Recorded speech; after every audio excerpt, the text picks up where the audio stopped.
Greetings and welcome to another episode of Quality Time with Clive. Today I'm going to be demonstrating a software synth plugin called Scalar 2. It's available from pluginboutique.com, and currently, as of June 2021, it's retailing for approximately $60 US. What is Scalar? Scalar is a music theory plugin.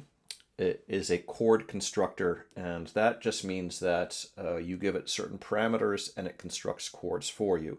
It allows you to record those chords by using MIDI triggers, and then you can process those chords differently. You can select different patches, and you can create a variety of musical genres with something like Scalar 2. So this is just a really brief tutorial on how to get working in Scalar right away, and further videos will show you some of the more detailed ideas that you can do within Scalar. So before I show you how to use Scalar, let me show you a little demo I've put together. I have here 3 MIDI tracks. One is using Scalar.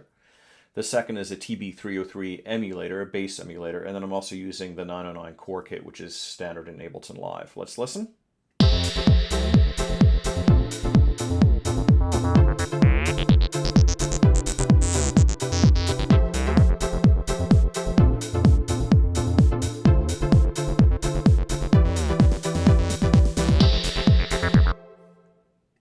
So let's just start from scratch. In a MIDI track, I'm going to put in Scalar 2. I'm using it as an audio unit, but you can also use it as a VST. And as I said before, this constructs chords for you. So if I have a bass line, which we heard over here going, and it's an F, I could go to scales and I could type in F minor and maybe put in an F pentatonic scale. And it gives us some suggested chords that work in F pentatonic scale. Now I can also change the patch over here from felt piano. Let's change it to a synth distance.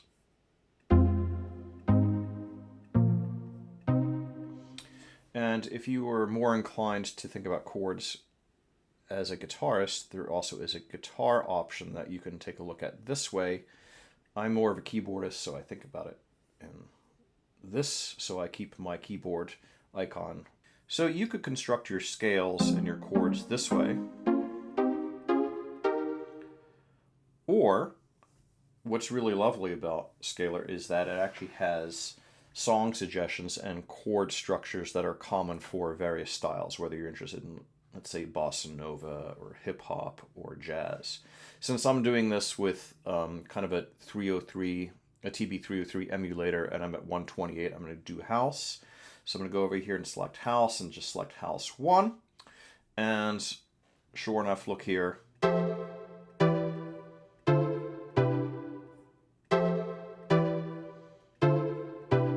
Now you'll notice that some of the chords are gray and some of the chords are blue. The blue chords are the ones that are closely related to the home key, and the gray chords are the ones that are a little bit further away from the home key. If you have some music theory knowledge, you'll understand that the gray chords can be just as powerful as the blue chords. It just means how you'd use them and how close in proximity and how they fall in certain patterns.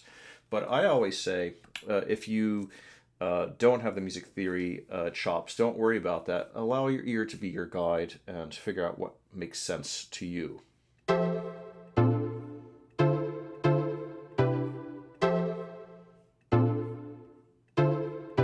So let's say I'm really interested in that pattern right here. And you see how I'm skipping around. I can actually put them in an order down here. I can create a pattern. So I'm going to create the F major 9. And then I go to this B flat chord, which in this case it's calling it an A sharp, but I'm thinking it in my mind. If I'm an F major, the 4th scale degree is a B flat, not an A sharp. And then I go to the minor 6, and then to my dominant, but it's actually not really dominant 7, it's just a C major 7.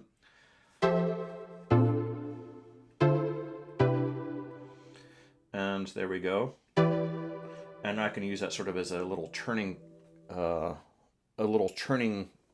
chord to get back into F again for that. So let's just go ahead and listen to my pattern right now as it is.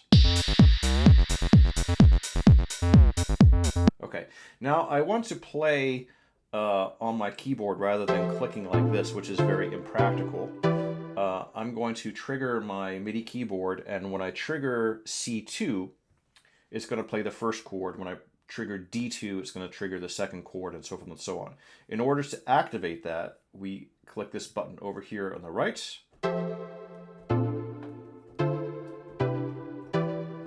And now we're going to go ahead and record an idea in. So let me go ahead and record a pattern, and let's see what we get.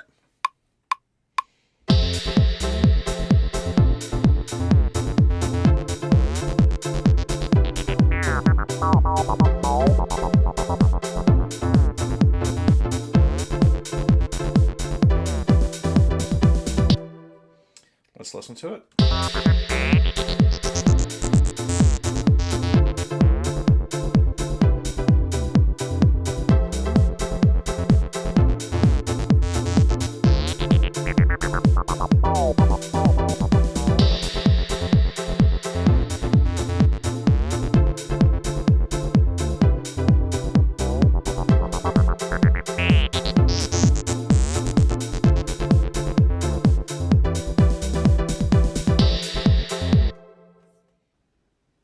Thanks so much. I hope you enjoyed my little demonstration on using Scalar.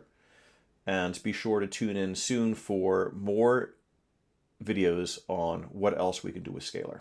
Thanks. See you all. Farewell. Auf Wiedersehen. Adieu.